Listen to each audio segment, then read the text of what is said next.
CM சாரோட மனநிலை இப்போ எப்படி இருக்கும் தெரியுமா? ஏற்கனவே கட்சிக்காரங்க தொல்லை தாங்க முடியல, தூங்க விட மாட்டேறாங்க. இந்த விஜயும் வந்து தூங்க விட மாட்டான். நம்ம பாட்டுக்கு ஹைவேல சைக்கிளில் சோலாவா போலான்னு நினைச்சோம். இவன் நாடனா மக்கள் சக்தியோட வந்துட்டு இருக்கான். இவன் தான் கேள்வி கேட்கறான்னு பார்த்தா மக்களையும் கேள்வி கேட்க வைக்கிறான். 1000 ரூபாய் கொடுத்துட்டு இருந்தோம், 5000 ரூபாய் கொடுத்து ஏமாத்தலான்னு பார்த்தா அதையும் கேள்வி கேட்க வைக்கிறான். விசில் சத்தம் வேற விண்ண முட்டுது. கூட்டணி கட்சிகள் தொல்லை வேற தாங்க முடியல. இவன் பண்ற பிரச்சாரத்தையாத்த முடக்கலான்னு பார்த்தா அப்பவும் மக்கள் அவன் பின்னாடி தான் நிக்கிறாங்க. என்ன பண்றது ஏது பண்றதுன்னு தெரியாத ஒரு மனநிலையில இருப்பாரு.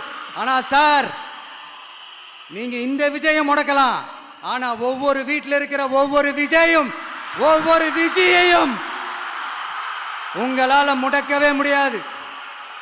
சின்ன சேனலுக்கு எதா இருந்தாலும் அது கொஞ்சம் ஆதரவு கொடுங்க.